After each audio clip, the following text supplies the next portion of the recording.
हाँ तो प्यारे बच्चों सभी को जय हिंद। आज हम लोग जो आपकी स्कूल लेवल की माइक्रो इकोनॉमिक्स है उसका बड़ा एक महत्वपूर्ण टॉपिक करने जा रहे हैं, monopoly monopoly market.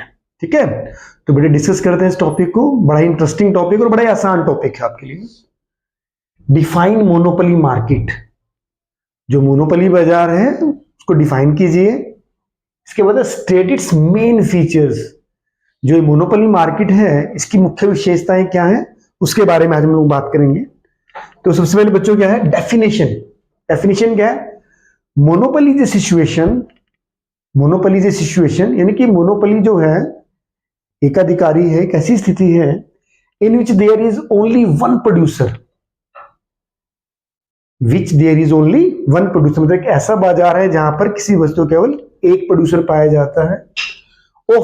of a commodity with no close substitutes and there are barriers to entry. बात समझ में आ रही है? Monopoly is a situation in which there is only one producer of a commodity with no close substitute and there are barriers to entry. कहने का अभिप्राय क्या है? जो मोनोपोली बाजार है, एकाधिकार बाजार एक ऐसा बाजार है जिसमें किसी वस्तु केवल एक ही उत्पादक होता है। उत्पादक जिस वस्तु को उत्पादन करता है उसका कोई निकट स्थानापन्न नहीं होता, ठीक है, और नई फर्मों के प्रवेश प्रतिबंध रहता है, मतलब बैरियर्स एंट्री पर। लेकिन नई फर्में प्रवेश नहीं कर पाती, कुछ बैरियर्स हैं, उसके बारे में जानेंगे। तो सबसे पहले बात करते हैं बेटा फीचर्स की। इसकी विशेषताएं क्या है? One seller and large number of buyers. कहने का अभिप्राय क्या है? केवल एक विक्रेता है और जो क्रेता है, खरीदार है, उनकी संख्या क्या है बेटे? बहुत ज्यादा है। तो क्या है? There should be only one producer, either alone or a group of partners or a joint stock company or the state. कहने का अभिप्राय क्या है?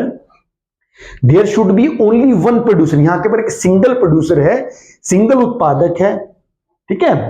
Either alone अकेला हो सकता है, वो कुछ साझेदारों का समूह हो सकता है, कोई जॉइंट स्टॉक कंपनी हो सकती है, सरकार भी हो सकती है, ठीक है। केवल सिंगल प्रोड्यूसर होता है। In monopoly there is only one firm, केवल एक सिंगल फर्म होती है, but the number of buyers of the product is very large. But the number of buyers of the product is very large. कहने का मतलब जो क्रेता है उनकी संख्या क्या बहुत ज्यादा है। यहां पर हम एक बात और ऐड करना चाहेंगे, जो सिंगल बायर्स होता है कहीं ना कहीं जो बाजार कीमत है उसको प्रभावित नहीं कर पाता, ठीक है ना, क्योंकि क्रेता बहुत ज्यादा है। एक सिंगल इंडिविजुअल बायर्स अपनी डिमांड को बढ़ाकर या घटाकर जो मार्केट प्राइस है उसको इफेक्ट नहीं कर पाता, ठीक है। और हमारा जो सेलर्स है वो तो सिंगल ही है यहाँ पे। दूसरा क्या है मेरे बच्चे, उम्मीद आपको समझ में आ गया ये वाला। Pure monopoly is an industry. जो शुद्ध मोनोपोली है, एकाधिकारी है, क्या है? इंडस्ट्री होता है। कैसे? Since in a monopoly situation there is only one firm.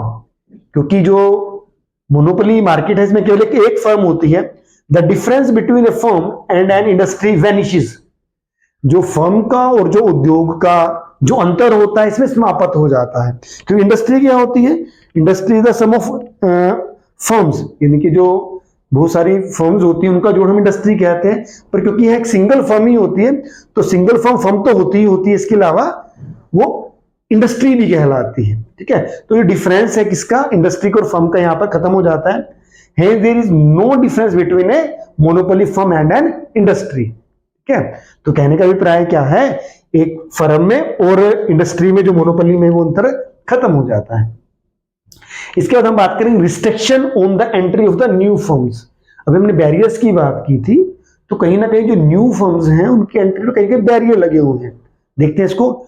Usually, प्राय in monopoly industry there are some barriers or restriction on the entry of new firms. कहने का अभिप्राय क्या है कि प्राय क्या होता है कि जो मोनोपोली मार्केट है, मोनोपोली इंडस्ट्री है, एकाधिकार उद्योग है, देयर आर सम बैरियर्स, वहां पर कुछ बैरियर्स हैं, कुछ प्रतिबंध हैं नई फर्मों के प्रवेश पर। सच एज, किस तरह के प्रतिबंध है? पेटेंट राइट, कंपनी ने पेटेंट करवाया हुआ है। कंट्रोल ओवर एन टेक्नोलॉजी, या एक विशेष तकनीक पर उस कंपनी का एकाधिकार है।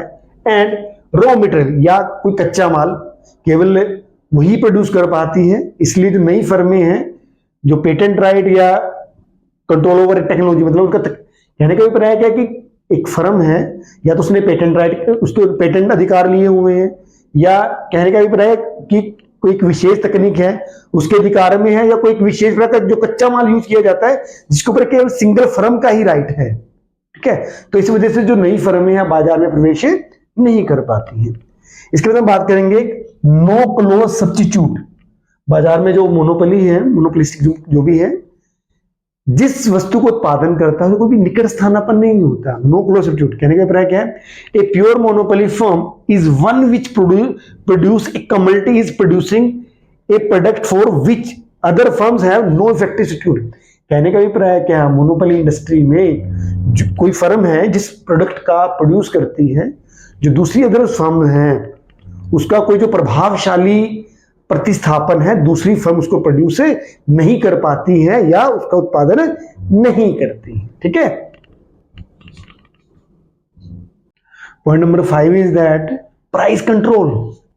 Since the monopolist alone supplies the product in the market, the monopolist has control over the price of the product. कहने का मतलब क्या है? जिस वस्तु का, जिस कमोडिटी का प्रोडक्शन मोनोपोलिस्ट करता है, उस वस्तु का, उस कमोडिटी का पूरे बाजार में वो केवल सिंगल सप्लायर होता है।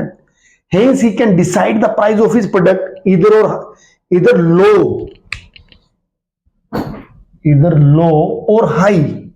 कहने का अभिप्राय क्या? Hence he can decide the price of his product. जो मोनोपोलिस्ट होता है अपने प्रोडक्ट की प्राइस को स्वयं डिसाइड करता है, या तो उसे लो नीचे निर्धारित करेगा या उसे ऊंची, या तो अपने सामान को नीची कीमतों पर बेचेगा, ऊंची कीमतों पर।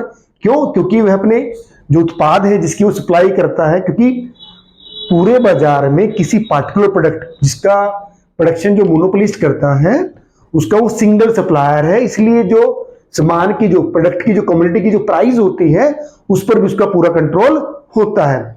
A monopoly is a price maker not a price taker. यहां पर हम लोग क्या कहेंगे? जो मोनोपोलिस्ट है वो प्राइस मेकर है, यानी कि अपने जो सामान, अपनी कम्युनिटी की कीमतों को स्वयं निर्धारित करता है। ठीक है ना, तो यहां पर क्या वो प्राइस मेकर है ना कि प्राइस टेकर।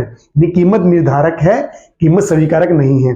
जैसे कि हमने जो पूर्व प्रतियोगी बाजार है, परफेक्ट कॉम्पिटिटिव मार्केट में, वहां हमने क्या देखा था? जो प्रोड्यूसर क्या है वहां पर price taker not a price maker, वहां पर कीमत स्वीकारक था। यहां पर क्या है? जो मोनोपोलिस्ट के होते हैं ये कीमत निर्धारक होते हैं, ना कि स्वीकारक होते हैं। ठीक है, इसके बाद point number 6 is different average revenue and MR curve. जो सीमांत औसत आय और सीमांत आय कर्व क्या होते हैं? दोनों में अलग अलग होते हैं। जैसे हमने पूर्ण प्रतियोगी बाजार में क्या किया था? जो एआर और एमआर कर्व है, औसत आय और सीमांत आय कर्व थे, क्या थे? वो एक जैसे बराबर थे, पैरेलल थे किसके? ओएक्स कर्व के। पर यहां पर क्या है? यहां पर जो एआर और एमआर कर्व है वो डिफरेंट है। कैसे बनेंगे बेटे? वो देखिए, ये रहा आपका ओएक्स ओवाई। जब भी हम डायग्राम बनाते हैं सबसे पहले हमने इन पे क्या मेजर करना है उसको लिखेंगे। ओएक्स पर क्या लिखते हैं हम लोग? आउटपुट। ओके, और यहां पर ओवाई पर क्या मापेंगे हम? रेवेन्यू, आय। ओके, अब देखिए जो एआर कर्व है वो ऊपर से नीचे आ रहा है। ठीक है, ये आपका एआर कर्व हो गया। ठीक है, ये क्या हो गया? ये अधिक बेलोचदार है, यानी कम लोचदार है, आपका मोर इलास्टिक होता है। ये आपका क्या हो जाएगा? ये एमआर कर्व हो जाएगा। जो एआर कर्व है आपका, इसको हम प्राइस भी कहते हैं, और ये डिमांड कर्व भी होता है। ठीक है, जो एआर होता है आपका किसी फर्म के लिए प्राइस कर्व भी है और उसका डिमांड कर्व भी कहलाता है। ठीक है, तो एआर और एमआर कर्व क्या होते हैं? इस मार्केट में दोनों डिफरेंट होते हैं। जबकि हमने जो परफेक्टली कॉम्पिटिटिव मार्केट में क्या किया था? जो एआर और एमआर बराबर थे। ठीक है, तो इस मार्केट में ऐसा नहीं है, यहां पर ये ऐसे बनेंगे, दोनों अलग अलग होंगे। ठीक है, इसके बाद हम बात करेंगे पॉइंट नंबर 7 में पॉसिबिलिटी ऑफ प्राइस डिस्क्रिमिनेशन, कीमत विभेद। ये क्या होता है? Price discrimination means selling a single product to consumer at different prices. मतलब किसी एक वस्तु को, किसी एक प्रोडक्ट को कंज्यूमर को अलग अलग कीमतों पर बेचा जाता है। There is possibility of price discrimination in case of monopoly. जो मोनोपोली मार्केट होता है, इस मार्केट में जो कीमत विभेद है उसकी संभावनाएं पाई जाती हैं। A monopolist can sell a product to different consumer at different price, मतलब अलग अलग जो क्रेता होते हैं, जो मोनोपोलिस्ट होता है, उनको अलग अलग कीमतों पर बेच सकता है। किस कंडीशन में होता है? कई बार हमने क्या देखा है, जो एक डॉक्टर होता है ना, ठीक है ना, जब उस डॉक्टर होते हैं वो क्या करते हैं कि अगर उनके पास जो रिच फैमिलीज के अगर कोई पेशेंट आ जाए तो कहीं ना कहीं उनसे वो ज्यादा पैसे चार्ज करते हैं। क्यों? क्योंकि उनकी पेइंग कैपेसिटी है, they can pay more money to him. But if अगर वहां पर क्या होता है कि अगर गरीब लोग आ जाए, अगर गरीब लोग इलाज के लिए आ जाते हैं तो कहीं ना कहीं डॉक्टर को लगता है कि इतने पैसे पे नहीं कर पाएगा, तो कहीं ना कहीं उससे वो लेस चार्ज करता है, ठीक है ना। तो यहाँ पर हम लोग वहां पर देख सकते हैं कि जो डॉक्टर अपनी सेवाएं अमीरों के लिए ज्यादा पैसे लेता है और गरीबों से वो उसी काम के लिए वो कम पैसे वसूल करता है, ठीक है। तो आई होप बेटे आपको ये प्रश्न समझ में आ गया होगा। ये हमारा जो मोनोपोली वाला क्वेश्चन था, ये डेफिनेशन और हमने फीचर्स किए हैं, ठीक है। एक दो बार बेटे ध्यान से देखेंगे, आसानी से आपको समझ में आ जाएगा, ठीक है। Thank you very much.